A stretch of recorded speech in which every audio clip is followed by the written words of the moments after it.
ನಂದೇ ನನಗೆ ಟೆನ್ಷನ್ ಆಗಿದೆ. ಇವರಿಗೆ ನಾನು ವೀಡಿಯೋದಲ್ಲಿ ಏನು ಮಾಡ್ತೀನಿ ಅನ್ನೋದು ಚಿಂತೆ.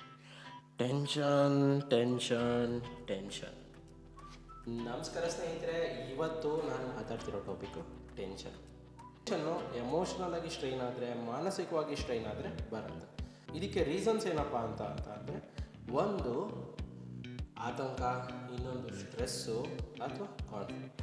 ಇದಕ್ಕೆ ರೂಟ್ ಕಾಸ್ ಹುಡುಕಿದ್ರೆ, ಒಂದು ವರ್ಕ್ಲೋಡ್ ಜಾಸ್ತಿ ಆಯಿತು ಅಂದರೂ ಟೆನ್ಷನ್ ಜಾಸ್ತಿ ಆಗುತ್ತೆ. ಎರಡನೇದು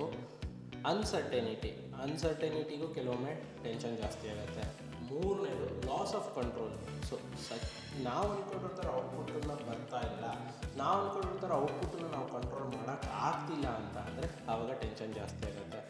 ನೆಕ್ಸ್ಟು ನಾಲ್ಕನೇದು ಕಾನ್ಫ್ಲಿಕ್ಟ್ ಆಗೋದ್ರಿಂದ ಟೆನ್ಷನ್ ಜಾಸ್ತಿ ಆಗುತ್ತೆ. ಕೊಲೀಗ್ಸ್ ಜೊತೆ ಇರ್ಬೋದು, ಸೂಪರ್ವೈಸರ್ಸ್ ಜೊತೆ ಇರ್ಬೋದು, ಕೆಲವೊಮ್ಮೆ ಫ್ಯಾಮಿಲಿ ಜೊತೆ ಕಾನ್ಫ್ಲಿಕ್ಟ್ ಆಗೋದ್ರಿಂದನೂ ಟೆನ್ಷನ್ನು ಜಾಸ್ತಿ ಆಗುತ್ತೆ. ಈ ಟೆನ್ಷನ್ ಓವರ್ಕಮ್ ಮಾಡೋದಕ್ಕೆ ಸಿಂಪಲ್ ವೇಸ್ ಏನಪ್ಪ ಅಂತ ಅಂದರೆ, ಮೊದಲನೇದಾಗಿ ನೀವು ಟೈಮ್ ಮ್ಯಾನೇಜ್ಮೆಂಟ್ ಮಾಡಬೇಕು. ಟಾಸ್ಕಿಗೆ ಪ್ರಿಯಾರಿಟಿನ ಕರೆಕ್ಟಾಗಿ ಸೆಟ್ ಮಾಡಬೇಕು. ಯಾವಾಗ ನೀವು ಪ್ರಿಯಾರಿಟಿ ಸೆಟ್ ಮಾಡ್ತೀರಾ ಆಗ ನಿಮ್ಮ ಪ್ಲೇಟಲ್ಲಿ ನೀವು ಜಾಸ್ತಿ ಇಟ್ಕೊಳ್ಳೋದು ಕಮ್ಮಿ ಆಗುತ್ತೆ. ನೆಕ್ಸ್ಟು ಬೌಂಡ್ರಿನ ಸೆಟ್ ಮಾಡಬೇಕು. ಯಾವಾಗ ನೀವು ಕರೆಕ್ಟಾಗಿ ಬೌಂಡ್ರಿ ಸೆಟ್ ಮಾಡ್ತೀರಾ, ಎಸ್ ಅಂತ ಯಾರಿಗೆ ಹೇಳಬೇಕು, ನೋ ಅಂತ ಯಾರಿಗೆ ಹೇಳಬೇಕು, ನೀವು ಯಾವಾಗ ಹೇಳಬೇಕು ಅನ್ನೋದನ್ನು ನೀವು ಕರೆಕ್ಟಾಗಿ ಸೆಟ್ ಮಾಡ್ತೀರಾ, ಆಗ ನಿಮ್ಮ ಪ್ಲೇಟಲ್ಲಿ ನೀವು ಮಾಡೋಕ್ಕಾಗ್ದಿರುವಂಥ ಜಾಸ್ತಿ ಕೆಲಸನ ನೀವು ತೊಗೊಳೋದಿಲ್ಲ. ಮೂರನೇದು ಮೆಡಿಟೇಷನ್ ಪ್ರಾಕ್ಟೀಸ್ ಮಾಡೋದ್ರಿಂದ ನೀವು ಟೆನ್ಷನನ್ನು ಕಮ್ಮಿ ಮಾಡ್ಬೋದು.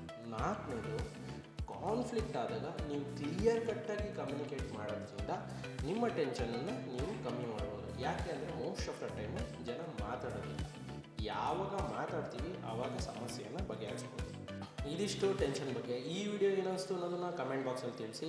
ನಿಮಗೆ ಪರ್ಟಿಕ್ಯುಲರ್ ಟಾಪಿಕ್ ಬಗ್ಗೆ ನಾನು ವಿಡಿಯೋ ಮಾಡಬೇಕು ಅಂತ ಅನಿಸಿದ್ರು ಅದನ್ನು ಕಮೆಂಟ್ ಬಾಕ್ಸಲ್ಲಿ ತಿಳಿಸಿ.